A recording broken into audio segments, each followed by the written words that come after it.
Esto te contaba, ¿vale? El botón es así. Sí. Y es verdad que está puesto muy así. Vale. Pero además estás hablando, pero si veis que se apaga, hay que dejarlo puesto, ¿vale? Perfecto. Así allí. Bueno, si veis que hay algún cantante que serás tú. Sí. Yo veo a Elena que quiere tangencial y no la estáis dejando. A mí porque he ido moviéndome de este lateral a este lateral y al final ha sido imposible. Pues están listos. ¿Has puesto el Instagram ya? Sí. Pues listo, ¿vale? Yo lo he bajado al bajo, no sé por qué.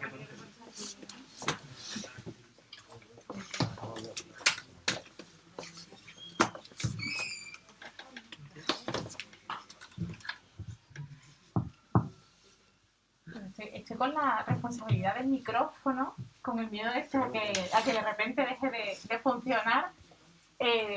Muchísimas gracias a todas y a todos, ¿verdad? Yo creo que, bueno, en la primera fila hay 4 sillas, por si alguien de repente quisiera aprovecharla, romper, un poco perder el miedo a la cercanía.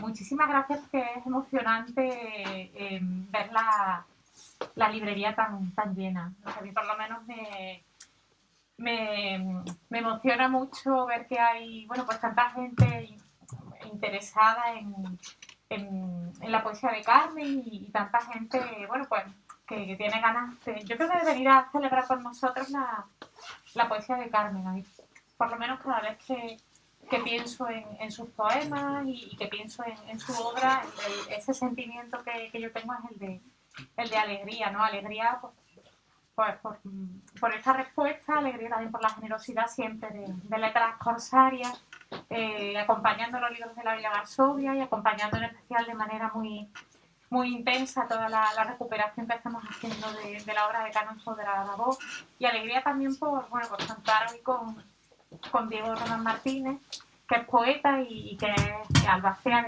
de la obra de Carmen. Yo creo que es quien mejor conoce lo que ella escribió, y con Juan Antonio González Iglesias, con quien Carmen compartió tantos puntos de vida y tantos puntos de literatura, ¿no? Si es que al final no son lo mismo. Vamos a hablar sobre el libro 12, pero yo creo que el libro 12 en el fondo es una excusa para hablar de su poesía de una forma más amplia. Yo voy a robar unos pocos minutos más antes de pasarle la palabra primero a Diego y luego a Juan Antonio, aunque la idea es casi ir pisándonos continuamente, porque el libro 12 es un libro bastante particular en la forma en la que ha llegado a librerías. Carmen falleció en julio de 2019 y justo un año antes me había entregado para su publicación un borrador del libro 12. Era un borrador además casi detectivesco, porque bueno, era para empezar era un Google Docs impreso.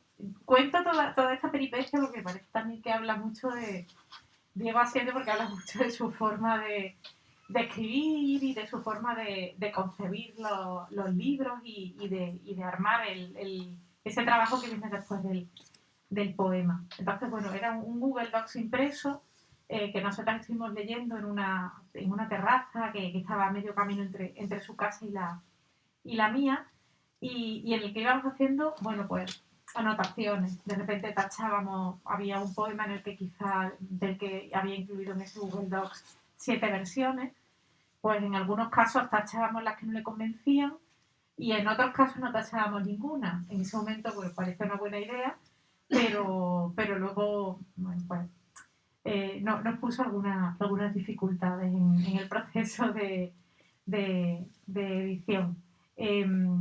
Finalmente ese borrador, por así decirlo, es el que hemos tomado como referencia para el libro 12, porque es el del que tenemos conciencia que es el más reciente. Después de pues de estar indagando en los archivos, encontramos que eran las versiones más recientes de los poemas. E intentamos pues, ponernos un poco en el pensamiento de Carmen y en esos poemas que tenían distintas versiones, intentar acercarnos a lo que ella pudiera haber escogido. No sabemos si acertadamente, no sabemos si si en algún momento pues nos hemos equivocado, pero intentando pensar como pensaba Carmen. Ojalá lo hayamos conseguido. El libro contiene ese libro 12 en esencia. Ella tenía anotado, lo hemos incluido en las páginas finales, tenía anotadas, bueno, pues algunas ideas para armar bloques, por así decirlo, de temáticos, etcétera. Ella tenía también, bueno, pues recuerdo que en algún momento me comentó que quería incluir algunas citas, etcétera, alguna referencia más explícita a la antología palatina. Entonces lo hemos dejado todo como, bueno, pues prácticamente como respondía al momento, ¿no?, de escritura y al momento de decisión en el que ella entregó ese texto. Y jugando, bueno, pues un poco a la adivinación, por así decirlo. Hay anexos finales con poemas que, bueno, con distintas versiones, ¿no? En algún momento tomamos la decisión de incluir unos poemas, pero también queríamos rescatar algunos de los que no llegamos a, bueno, pues de los que no llegamos a dar por definitivos, pero que sí nos parecía que eran interesantes. Y bueno, hay otros textos en los anexos que yo invito a leer y a disfrutar.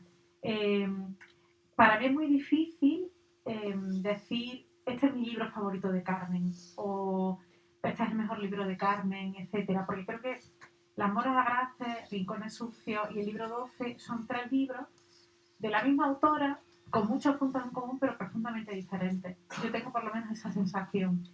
La persona que escribe Las moras agraces escribe después Rincones sucios, pero hay otras voluntades en la poesía, hay otros recorridos vitales, otros recorridos de lectura, otras intenciones. El libro 12 yo creo que yo lo concibo por lo menos como casi un punto intermedio entre ambos, como si tomara algunos temas de las moras y tomara algunas formas de las moras y las trajera al tiempo de Rincones, pero después también con otra mirada nueva, distinta. Para mí es muy, muy difícil elegir entre uno de los tres, pero sobre todo para mí lo emocionante es haber, digamos, conseguido, ¿no?, después de este trabajo de detectivesco casi, por así decirlo, que ahí Diego tiene mucho que ver, tiene todo que ver, bueno, pues haber llegado a ese texto final del libro 12. Como digo, Diego sabe mucho más sobre el proceso de escritura y sobre el proceso de edición y sobre todo, ¿no?, sobre ese vínculo de Carmen con la literatura y con la vida, que de nuevo es lo, en su caso se confunden de manera muy, muy intensa.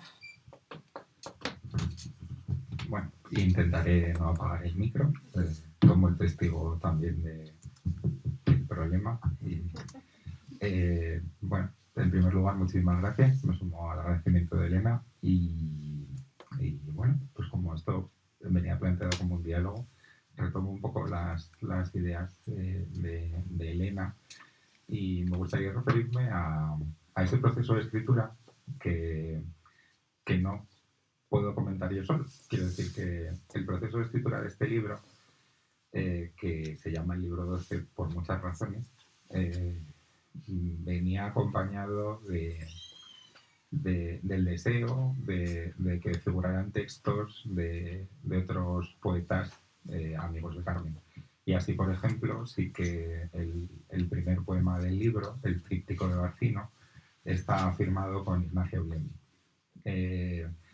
La idea embrionaria era que el libro 12, en un guiño al libro 12 de la antología palatina, tuviera esa polifonía, ¿no? Esa diferencia de las voces, pero eligiendo una serie de textos que encajaran bien en la temática de la idea que quería llevar Carmen al papel. Entonces estuvimos manejando varios poemas de la propia antología palatina en versiones del griego al español. Digo versiones, no traducciones, porque más bien son versiones. Y además de eso, tuvimos varios poemas sobre temas compartidos, como por ejemplo el poema de Sebastián, del que empezamos a documentarnos para hacer una plaqueta con textos de Jacobo de la Vorágine otro texto de Ignacio Lenin, uno suyo, otro mío, una parte iconográfica también importante. Y todos estos trabajos eran pequeños apartados de este gran trabajo que se ha visto un poco truncado, que es el libro 12. En esa labor detectivesca que decía Elena, hemos intentado poner de nuestra parte todo, pero también yo he tenido mucho cuidado de quitar, porque no quería que tampoco se convirtiera en una fiesta, ¿no?, de los amigos de la amiga ausente.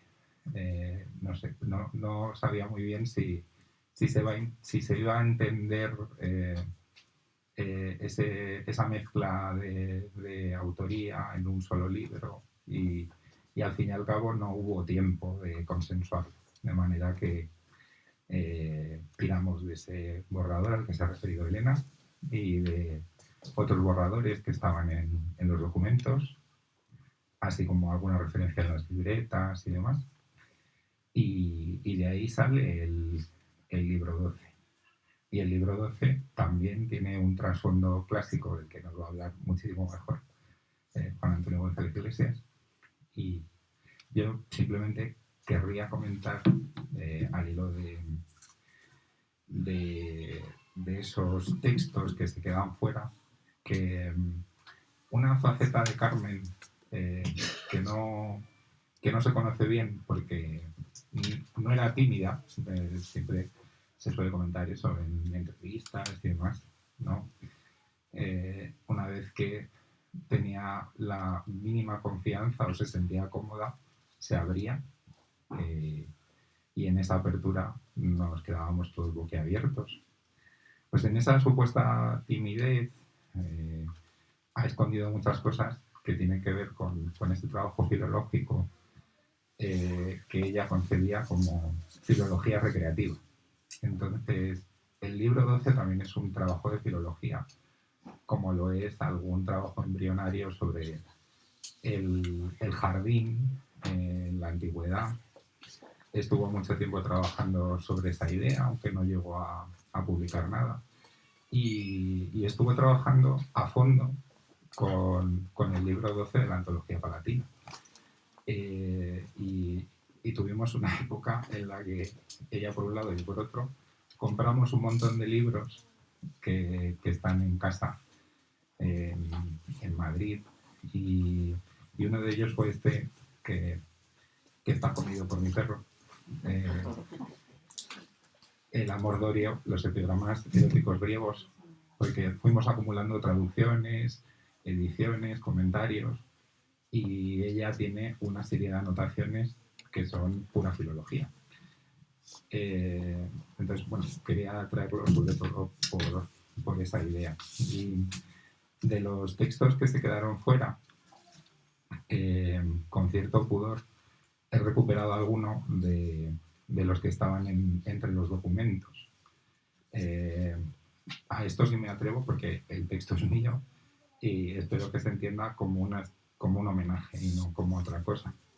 Uno de los textos que iban a estar incluidos era este apócrifo socrático transmitido por Estobeo. Que sean decaoctóetos, o mejor, decaeptáetos, catácalos de labios magentinos, crisócomos de bucles tan ligeros que surquen arcangélicos el éter, que átrico posean siempre el gozo, ajenos a la edad, como si Apolos, pero nunca te hibrises a tocarlos, tan solo eudaimonízate con verlos desde tu reino actónico. Esos textos están perfectamente recopilados y recogidos, y bueno, quizá en otro momento pues sí que se podría hacer un trabajo filológico de este libro 12 y todo el paratexto del libro 12, idea que con el tiempo iremos madurando. Y bueno, pues ahora te cedo la palabra para que... Me toca a mí. Sí. El libro 12 es verdad que es un libro marcado por la cultura clásica, por la filología clásica, porque alguien que elige en este tiempo formarse como los griegos y los romanos, no solo es estudiarlo, sino que realmente estudian lo mismo que estudió Aristóteles o que estudió Virgilio, que estudió Cicerón. Y entonces eso marca una vida. Es un modo de estar en el mundo. Carmen vino a Salamanca en la plena fulguración del premio Hiperión y era todavía una estudiante y habló en la universidad como esas cosas que nos cuentan de Luisa Sigea o de Luisa de Medrano, como una latinista famosa, una poeta famosa, siendo una estudiante de filología clásica todavía. Y de pronto en ese abrir y cerrar de ojos que es nuestra vida, pues está ya, como dice Virgilio, de los bienaventurados que se dedican ya a lo que más les gusta. Entonces pensemos que está leyendo, escribiendo, traduciendo, creo que haciendo punto quizá también. La cosa es que le gusten, es en lo que está y probablemente viéndonos a nosotros, que eso también está bien. Es un libro, claro, en sí mismo clásico por el tema y con el encanto máximo de lo clásico, porque es uno de los libros en los que se concentra el gusto por la naturalidad cultural, el desnudo, el erotismo, la atracción corporal como juego. En la antología palatina estaría dentro de eso que a veces traducían no del griego directamente a las lenguas modernas, sino al latín, para que solo lo leyeran los pocos que no se escandalizan de nada, digamos. Y eso creo que también está en ella, esa naturalidad y ese, ya no escandalizarse a ella, sino redimirnos a nosotros de escandalizarnos porque no pasa nada. Y el libro tiene un erotismo refrescante y tranquilizante y estimulante, vamos a decir así. Eso también se opone a la muerte y triunfa sobre ella. De clásico tiene no el que traiga cosas del pasado, sino realmente los poemas y los autores y ella misma se salen del tiempo, ¿no? Ya no están ni en el pasado ni está continuamente, como eso es un atributo de lo clásico que algunos de los que están muy en contacto con lo clásico lo consiguen y ella creo que lo tiene. Decías, Elena, yo creo que es un libro de síntesis, efectivamente, porque claramente Las Moras es el libro tesis, con perdón de los que estéis haciendo la tesis, suena muy mal, pero lo dado, y Rincones Sucios es antítesis, ¿no? Realmente es lo mismo, y a pesar, es el más anticlásico, pero está lleno, tiene citas clásicas que organizan el libro, aforismos, y este es un libro de síntesis, realmente está todo con una serenidad encendida, que es lo mejor que uno se encuentra en la cultura griega y en la cultura romana. Yo tuve la fortuna de leerlo a la vez que de los 500 epigramas de Luis Arturo Guichard, que también anda por ahí, y entonces veía la idea de selección que está en los 500 epigramas de Guichard, y la idea de selección también es también una especie de antología dentro de la antología, muy filológico en el sentido mejor. También es muy filológico y muy bello el trabajo porque no hemos dicho que Diego también es filólogo clásico, entonces hay algo de la responsabilidad que el filólogo, que es amigo y en este caso todo es metafórico, pero todo es verdad, de salvar, de construir, de poner en el mundo el texto, la editora, son categorías que en filología decimos el filólogo, la editora, pero están al máximo, ¿no? para ponerlo en el mundo. Creo que además es una buena invitación para entrar en las letras griegas. A mí me sorprendió de ella una cosa que tienen los poetas fuertes, digamos, que cambian las cosas y el panorama. Y yo lo vi era una nota que me mandó. Entrevistaron a Carmen en una revista de Renfe que daban para leer en el tren, pero creo que daban a los de Preferente o algo. Me lo mandó Guillermo Carnero, que entiendo que iba en Preferente, recortó la entrevista y me lo mandó. Y entonces ella hablaba algunas cosas, ponía las cosas en su sitio y con algunos era muy generosa concretamente conmigo. Y de pronto vi que entre uno y la otra me habían situado mejor de lo que merecía, pero me sentí cómodo y perfecto. Y esa seguridad cultural que vosotros que la tratasteis más en el día a día, creo que es un valor de lo clásico en la medida que nos da estabilidad, no solo literaria, sino personal, que también la necesitamos, aunque sea a costa de sacrificio personal, probablemente lo fuera también, pero eso, los que la tratasteis personalmente, pues a menudo dicen que no es como la tímida que pensamos o la apartada de todo, pero hay algunos rasgos que son clásicos, es muy clásico y eso también debemos celebrarlo, muy de filóloga clásica, el trabajo en la biblioteca y el libro escrito con el erotismo de una bibliotecaria, que eso es un erotismo muy interesante, también de las librerías, hay un plus que ella se ha encargado de decirlo también. Es clásico el apartamiento de la multitud, que eso también lo tiene. Lo dice, no tiene miedo a eso, un cierto desdén, al mismo tiempo que mucho amor por el género humano y por mucha atracción, como hemos dicho, por los otros cuerpos, perspectivas que son muy interesantes porque siendo griegas y en la antología que has traído de lo masculino y lo femenino, pero con unos juegos que son muy, muy ricos y muy interesantes y que creo que nos vienen bien a todos ahora. Para mí lo fundamental es esa naturalidad y esa falta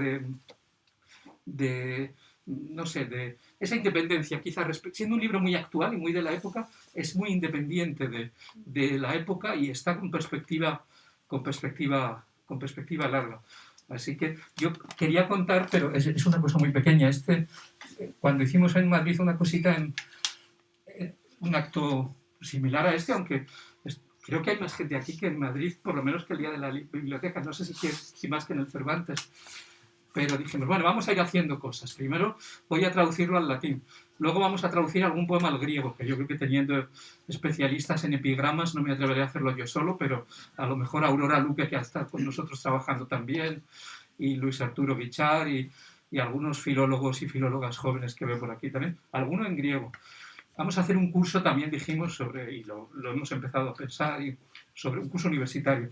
Pero bueno, yo traduje para felicitar el Año Nuevo y de Regalo de Reyes, y se me pasó, traduje un poema en latín, y se me pasó una palabra que creo fundamental en la maduración de cualquier poeta. Es que ella dice, quizá leo ya el primer poema, no lo voy a leer en latín, solo la palabra que se me olvidó leer en latín. Dice, la biblioteca no es un lugar para lo sensual. Por eso me conmueve tanto este mínimo delito cuando los estudiantes en verano deslizan sus sandalias debajo de la mesa y permanecen con los pies descalzos, rebelión contra una norma no escrita, esos tímidos pies, perfectos todavía, proclamando lo que nos recordaba uno de mis maestros, que descalzo se dice en otro idioma pies desnudos. Bueno, y yo ella dice, proclamando lo que nos recordaba, y se me pasó la palabra nos, que es fundamental, porque hay un momento en que cualquier poeta deja de usar tanto el yo, que a lo mejor en Las Moras, y eso, el poema Las Moras es muy de yo, pero de pronto aquí hay un nos que acabo de ver confirmado en lo que contáis vosotros dos, ¿no? Así que yo puse proclamantes quod memorabat, pero había que haber puesto proclamantes quod nobis memorabat. A nosotros, que creo que es un momento de una pluralidad de voces que es propio de una madurez que creo que ya tenía, ¿no? Vosotros probablemente se nota mucho en el libro. Eso era lo que yo quería decir también. Podemos ir turnándonos a ver si queréis leer un poquito de lo que tú veas. Pues si queréis empezamos a leer. Hay un detalle en la escritura de Carmen que a mí me interesa mucho, que es el juego con lo intertextual. Eso va en esa reescritura o el poema que surge de la lectura, el diálogo, ¿no? No entendido como una reinterpretación, sino como un diálogo vivísimo. Para ella los clásicos eran absolutamente contemporáneos. No, es probablemente un tópico, es un lugar común, pero en el caso de Carmen era una absoluta verdad. A mí hay una parte de su poesía que creo que no está tanto en libro y que está sobre todo dispersa en antologías, en revistas, etcétera, que eran estos poemas collages. Hay uno que, bueno, para mí es muy célebre, que es Hoy por hoy con Iñaki Gabilondo, que es un poema que se publicó en antologías, en revistas, pero que no está en libro, que tenía otro también del Paseo de la Castellana. Jugaba mucho con esa casi confusión de voces, ¿no? Entre la voz propia y la voz ajena, para preguntarse quizás qué significa la voz propia y qué significa también la voz ajena. Y justo en el libro 12 está uno de esos poemas. Es uno de los pocos casos, yo creo que de poemas collage que se han colado en los libros de Carmen. que es un poema que se titula Eros di Leonardo.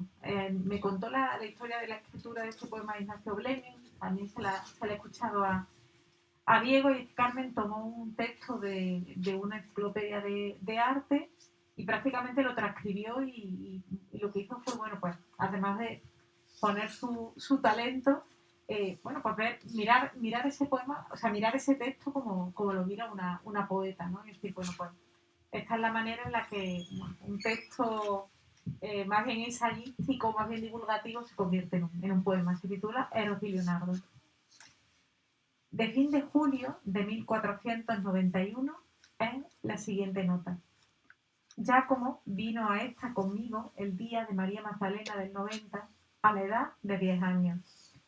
Se trata de Gian Giacomo Caprotti, formal nombre Salai, o sea, el diablo, seguidor del maestro hasta su muerte. De año en año, Leonardo anotará los gastos sostenidos en vestirlo, calzarlo, alimentarlo. Sorprende en tales notas la indulgencia para con la conducta de este joven, cuyo carácter revela enseguida a Leonardo como ladrón, mentiroso, testarudo, glotón, sin que ello obste para que lo estime por encima de todo hasta el final.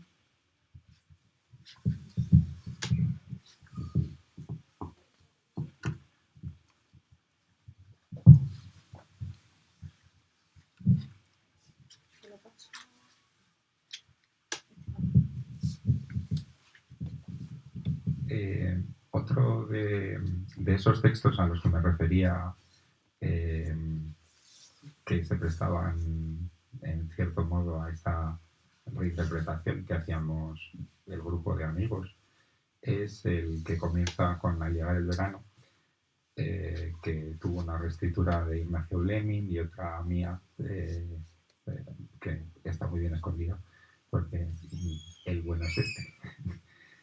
Al llegar el verano aparece una raza de hombres jóvenes que no estaba allí antes.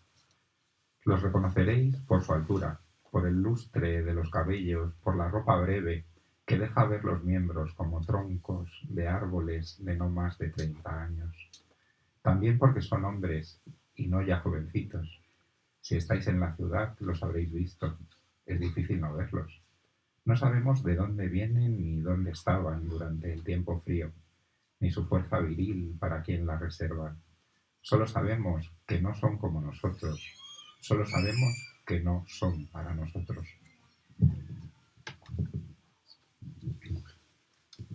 Eso de los troncos de árboles, ¿cómo se?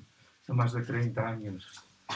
Eso es alguien que ha traducido a Virgilio, porque hay un poco una enálaje cuando Virgilio dice iban oscuros bajo la noche sola, y aquí, claro, por un momento piensas que son los árboles los que no tienen 30 años, pero son los chicos, y hay un momento en que los adjetivos valen para todos los sustantivos, y es al mismo tiempo una maestría y una espontaneidad deliciosas, ¿no? Realmente.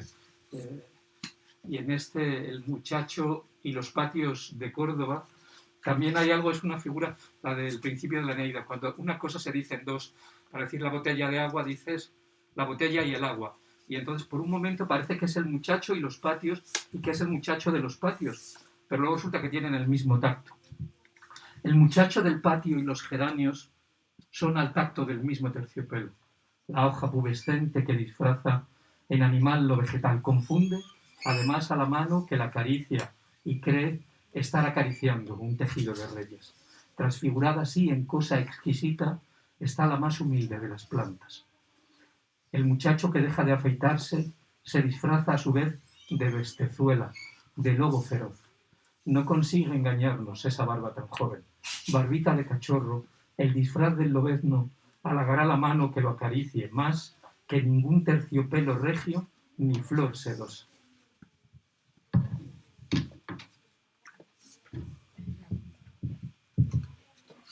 Hay algo que formalmente a mí me admira, yo admiro muchísimo cómo lo afrontaba Carmen en sus poemas, que era la salida del poema. Creo que es muy difícil. Muchas veces hay está como esa especie de salida con Manetti, ¿no? Que es como que quien está escribiendo el poema intenta hacer una pirueta de 10, ¿no? Como unos versos rotundísimos para que le den como la máxima puntuación. Y en el caso de Carmen, ella sabía muy bien afrontar esa salida serenísima del poema, como casi física del poema. Y eso sucede en este poema que se titula Sebastián habla el árbol. No es salida con Manetti, pero es una salida de 10, desde luego. 400 otoños me agrietaron, e inviernos 400 dejaron su nieve en el ramaje. Por eso la corteza es tan áspera. Dentro, detrás de la corteza, mi alma fluye. Mi alma mínima anciana, difícil conmoverla, pero qué fina piel, qué dócil al tormento, qué fácil de arañar en las camas duras. Cómo hubiera querido, por amor, desnudarme. Exhausto, derramándose en 17 heridas, descansó todo el peso de su carne en mis brazos. Soy un árbol muy viejo y él un hombre muy joven, y una vez lo sostuve en su derrota.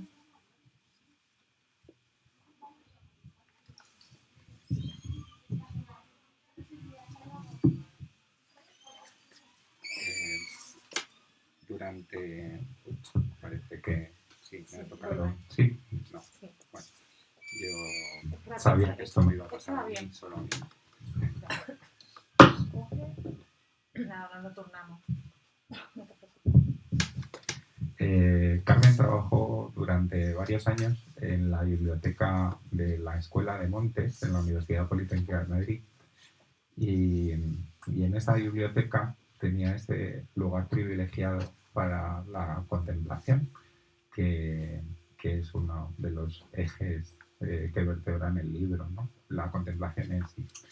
Y desde ese mostrador y desde esa puerta a la entrada del arboreto, que merece la pena visitar, un sitio con un nombre tan feo como Universidad Politécnica, tiene rincones muy amables.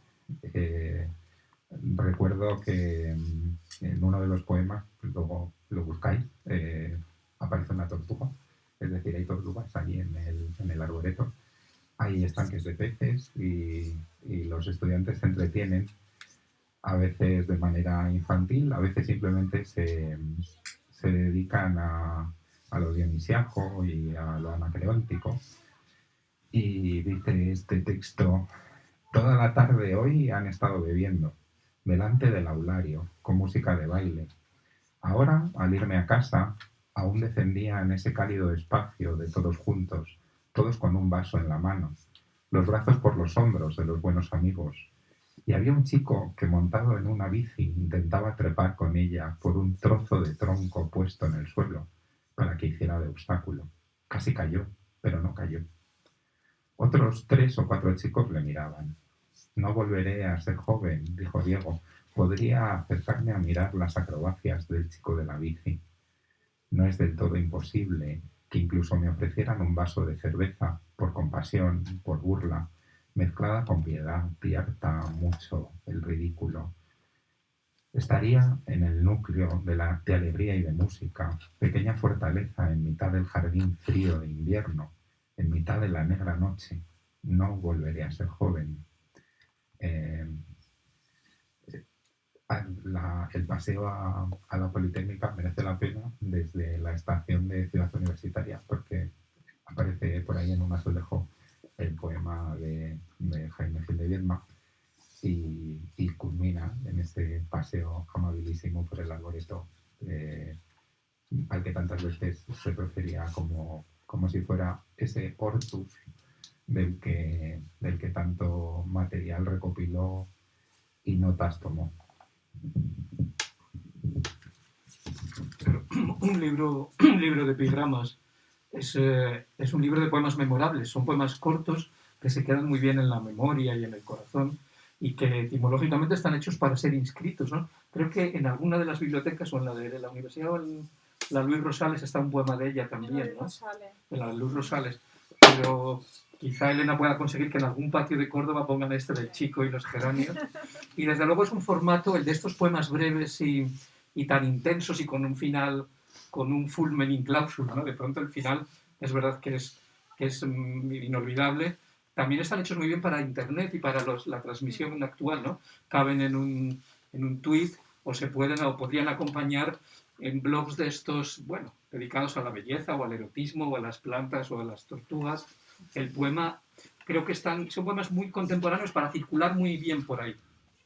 Tienen algo también de instantánea o de pequeño vídeo grabado con el móvil, como este. 2 príncipes vikingos se bañan en el mar. Los príncipes vikingos, hermanos, quizá amantes, hacen gestos que son a la vez una danza, una lucha y un acto de amor. Aprietan nudos con los brazos. La danza es muy difícil. Cuando caen al agua, se ríen juntos.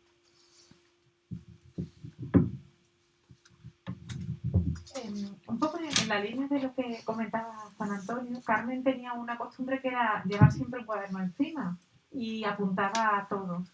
Yo creo que eran cuadernos por una parte no sé si con esa expresión tan fea que es work in progress, ¿no? En los que ella iba tomando notas para futuros libros, para futuros poemas, para futuros relatos, etcétera, pero bueno, también apuntaba de repente una frase que escuchaba que le gustaba, alguna idea, etcétera. Me gustaba mucho la forma en la que miraba ella, que está en los poemas indudablemente, pero que estaba en su día a día. Yo recuerdo, por ejemplo, que muchas veces cuando ella estaba en la biblioteca me mandaba a lo mejor fotos por lo general de textos muy malos para que nos riéramos, ¿no? Que yo un poco, bueno, me mandaba un poema y decía, ¿cómo me gusta? Entonces yo sabía que el poema le parecía efectivamente un espanto y que me lo mandaba para reírse. Y a mí hay una parte también de su escritura que me interesa mucho, que son, como decías tú, estos poemas que están escritos, tienen la sensación de escritura ligera, por así decirlo, pero es todo lo contrario, ¿no? Porque tienen como esa casi urgencia del decir, pero al mismo tiempo, pues, conociendo el proceso de escritura de Carmen, sabemos que había una primera escritura, una segunda escritura, una tercera escritura, de repente las ganas de quemar el poema, la reconciliación con el poema, etc. Y el que aparecía como poema final de ese borrador del libro 12 tiene una cita de Sofía Rey que dice que parece que va a echar a volar.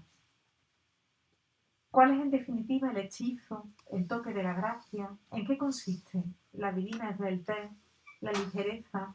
¿Acaso, si quisieran, podrían echar a volar?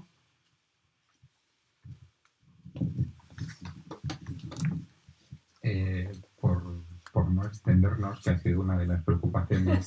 Sí, yo ya no voy a ver. El libro. No, por Dios.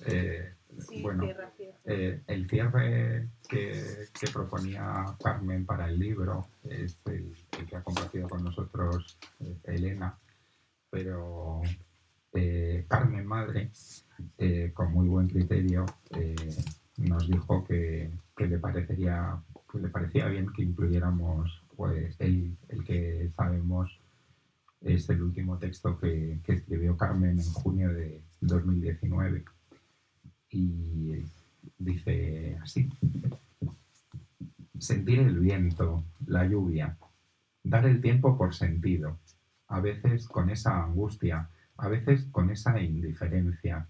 Hemos salido a la calle, hemos visto, sufrido, sentido lo que había para nosotros. Lo damos por sentido y hasta por bueno. Y ahora que se acerca al final, eso que parecía que no iba a ocurrir nunca, hay una aceptación, una resignación que es serenidad. Hemos tenido el sol, la lluvia, eran regalos. Los hemos recibido, se ha cumplido. Está bien. Aún hay sol y viento, un poco más que queda todavía. Hasta que nos vayamos, ya sin aquella angustia ni aquella indiferencia, sino serenos, porque lo tuvimos todo, se nos dio todo y lo tomamos. Pues queremos daros las gracias por habernos acompañado. Muchas gracias, Juan Antonio, muchas gracias, Diego. Bueno, muchas gracias a todas y a todos y ojalá, si no conocíais la escritura de Carmen, ojalá la llevéis ya para siempre con vosotras, con vosotros, y si la conocíais, pues os invitamos a adentraros una y otra vez más en su poesía. Muchas gracias.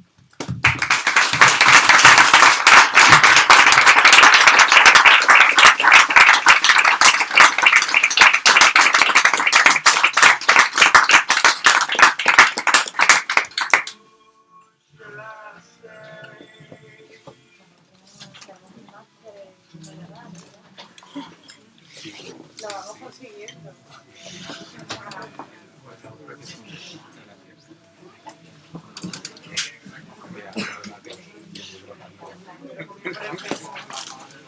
Voy a ver por curiosidad cuatro. Yo lo ha conocido. Ya, Eugenia. Tienes que perdonar.